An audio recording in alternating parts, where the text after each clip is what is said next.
चाहा था धन मिल जाए वह भी न मिला, चाहा था पद मिल जाए वह भी न मिला। अकेले अकेले तो मैं संसार में भी हार गया हूँ।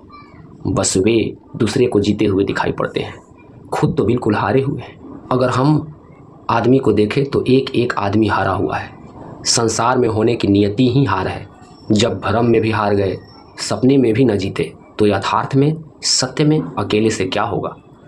तुम ठीक उस जैसी हो जो है और जिसका हमें पता नहीं है, जो हम स्वयं हैं और जिसका हमें पता नहीं है। लेकिन यह खोज पूरी हो सके अगर सब देवता रक्षा करें। अगर एक व्यक्ति को हम पूरा जान लें तो हमने बीज रूप में समस्त अस्तित्व को जान लिया। हेलो दोस्तों, मैं नवीन कुमार, मैं आपके समक्ष ओशो का अध्यात्म उपनिषद से संबंधित एक और अंश लेकर के आ गया हूँ। टॉपिक का नाम है स्वयं।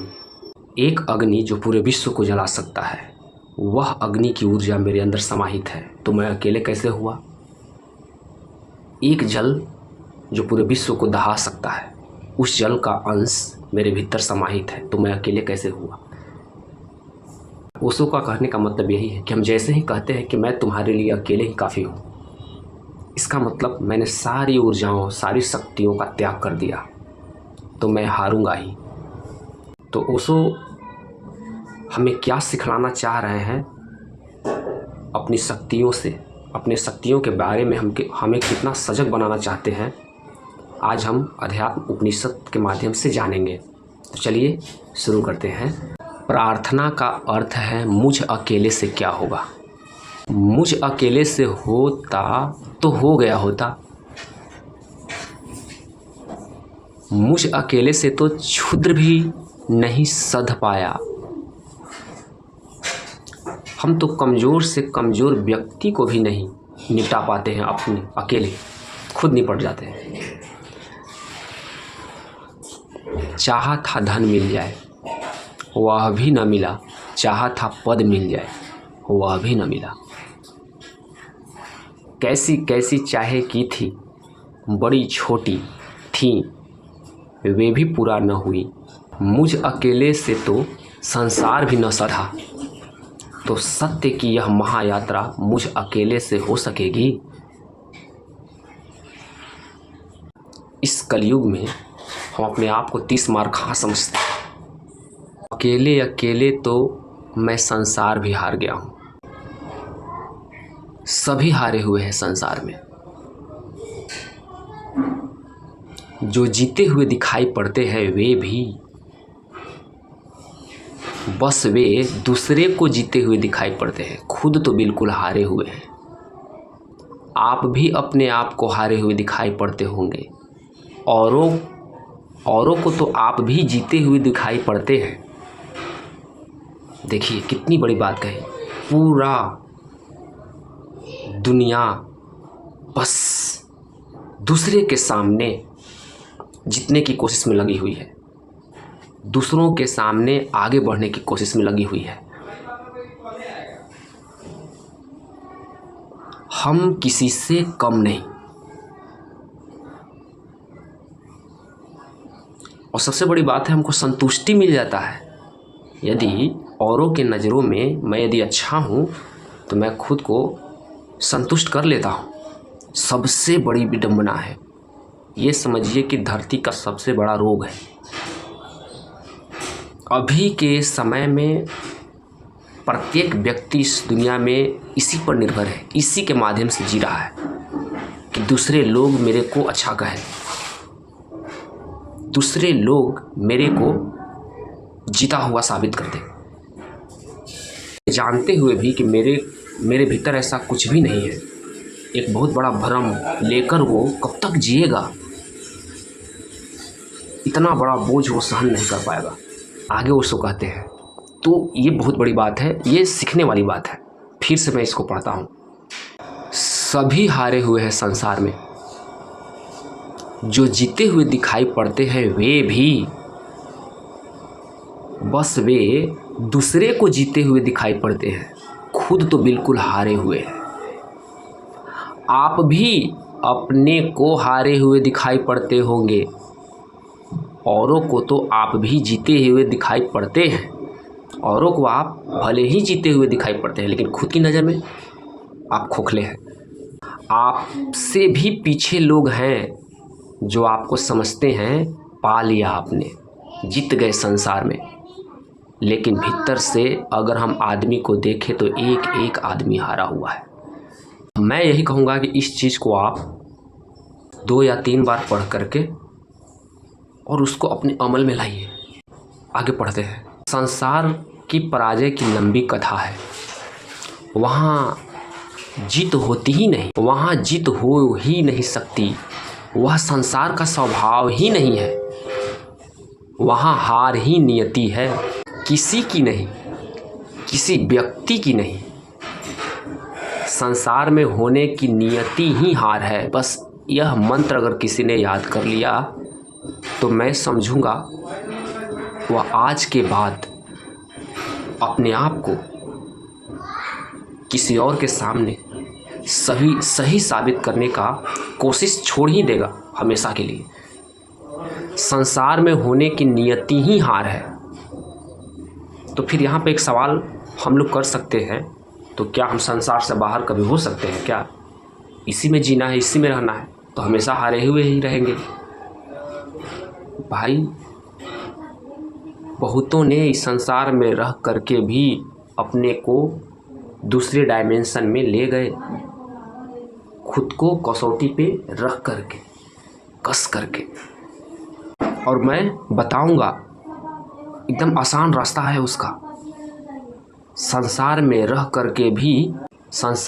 करके भी खुद को अलग कर सकते हैं। वहाँ कोई भी जीतता नहीं है। वहाँ हम नहीं जीत पाए जहाँ क्षुद्र था, स्वप्न था। शंकर कहते हैं माया है। वह माया में भी हार गए। सपना था, भ्रम था, वहाँ भी तो जीत न पाए।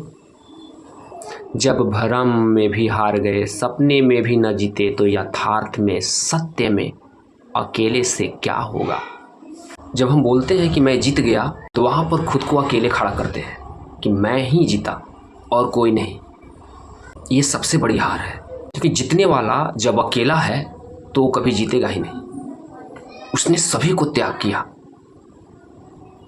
अपने अंदर की सारी ऊर्जाओं को त्याग किया। प्रार्थना का अर्थ है संसार में पराजित हुए व्यक्ति का यह अनुभव कि जन्मों जन्मों तक चेष्टा करके मैं हार गया हूँ क्षुद्र में, तो विराट में मेरी क्या सामर्थ्य। इसलिए मैं प्रार्थना करना चाहता हूँ आपसे कि मेरी मदद करें, मेरी सहायता करें। विराट कौन? खुद मैं। मेरे भीतर समस्त शक्तियों का समावेश है। उसको कह रहे हैं कि आपके भीतर, अर्थात मेरे भीतर सारे शक्तियों का समावेश है। तो कैसे? आज मौका है जान लेने का कि मेरे भीतर इतनी सारी शक्तियां कैसे। आखिर ओशो इस उपनिषद के माध्यम से कैसे साबित कर देते हैं कि मेरे भीतर इतनी सारी शक्तियों का समावेश है, जिनके माध्यम से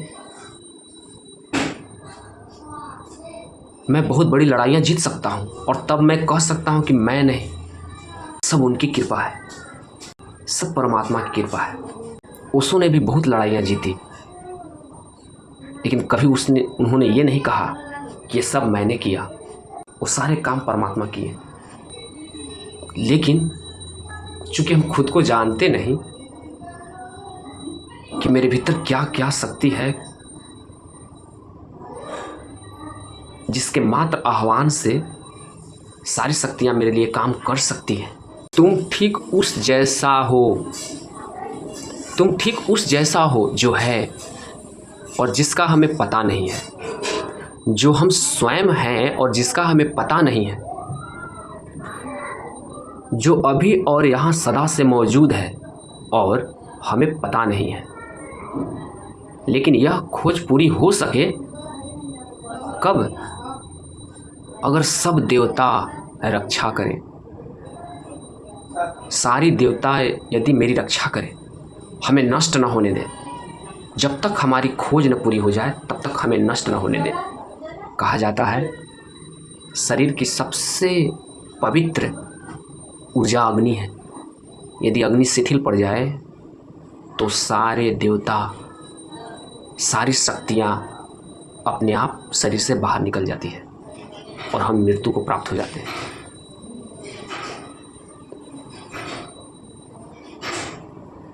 देवता से अर्थ है सदा से,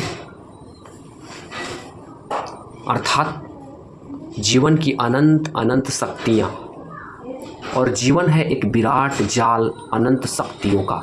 देखिए यहाँ से राज खुल रहा है। आखिर मेरे भीतर कितनी शक्तियाँ हैं, उसका इस्तेमाल कैसे करना है, उनका आह्वान कैसे करना है, उनको खुद के लिए मदद में कैसे लाना है, तो यहाँ से राज खुल रहा है। एक विराट जाल अनंत शक्तियों का, आपका होना भी एक विराट जाल है अनंत शक्तियों का। हमारा होना भी एक विराट जाल है अनंत शक्तियों का। यहाँ से थोड़ा सा बी केयरफुली हो जाइए। मिलता है आप में सूर्य, मिलता है वरुण, मिलता है इंद्र, मिलती है वायु, मिलती है अग्नि, मिलती है पृथ्वी, सब कुछ मिलता है आप में। अगर इसमें, इस पूरे लाइन में आपको तनिक भी संदेह है तो आप कमेंट कीजिएगा। तनिक भी यदि संदेह है कि ऐसा कोई तत्व है जो हमें नहीं मिलता, कमी है, तो जानने की, आह्वान करने की, प्रार्थना की हमने कभी किया नहीं। इतनी बड़ी शक्ति का यदि हमें साक्षात्कार करना है तो हमें तो प्रार्थना करना होगा, हमें तो उनके सामने झुकना होगा। हम यूँ कहते हैं हम किसी के सामने नहीं झुकेंगे, चाहे वो जितना भी बड़ा आदमी हो, तो हम अपने आप को इतना बड़ा मान लेते हैं कि झुकने के लिए तैयार नहीं है। तो भाई सूर्य का, वरुण का, इंद्र का अपनी कोई तो प्रतिष्ठा होगी, वो आपके सामने कैसे झुक जाए बिना आपके झुके।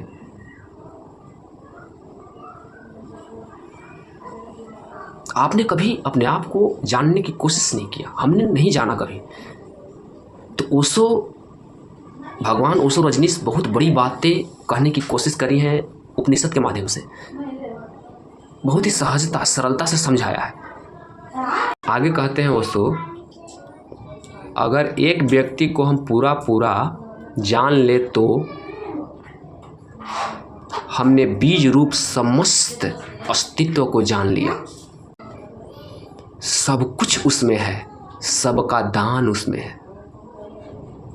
देखिए उसको कितना अच्छा शब्द का इस्तेमाल किए हैं। हमारा शरीर में सभी शक्तियों ने अपना अपना दान दिया है, सब मिलकर ही उसका अस्तित्व है। इन सब की सहायता की प्रार्थना है, इसलिए हमें सभी शक्तियों से प्रार्थना करना है, मेरी सहायता करें।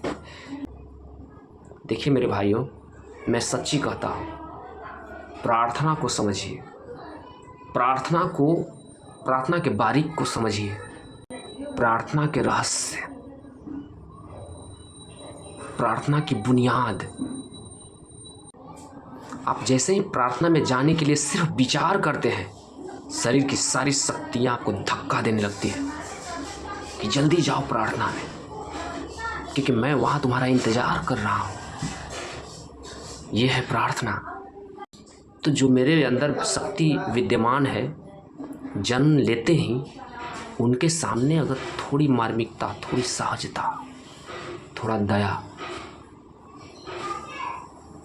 के भाव से यदि हम प्रार्थना करें कि हे ईश्वर, हे मेरे भीतर की सारी शक्तियाँ, आप मेरे प्रति जागरूक हो जाए।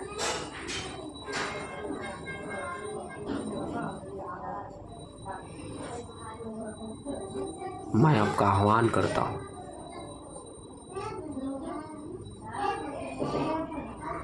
आप हमेशा से मेरे भीतर विराजमान हैं। मुझे माफ़ कीजिए, मैंने आपको कभी जानने की कोशिश न की। मैं आपका आह्वान करता हूँ,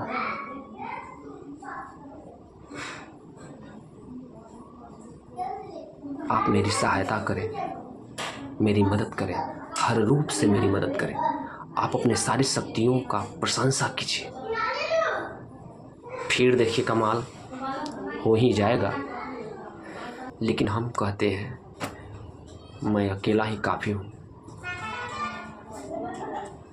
ऐसा कभी नहीं कहना है मेरे भाइयों, कभी नहीं कहना है। आज के लिए इतना ही। यदि मेरी बातें आपको अच्छी लगी हो तो कमेंट ज़रूर कीजिएगा। यदि मेरी बातों से आपको कोई ठेस पहुंचा हो तो उसको कृपया सुनकर वहीं उसी समय छोड़ दीजिएगा। अच्छी बातें ही सिर्फ अपने भीतर लेना है। आज के लिए इतना ही। बहुत बहुत धन्यवाद।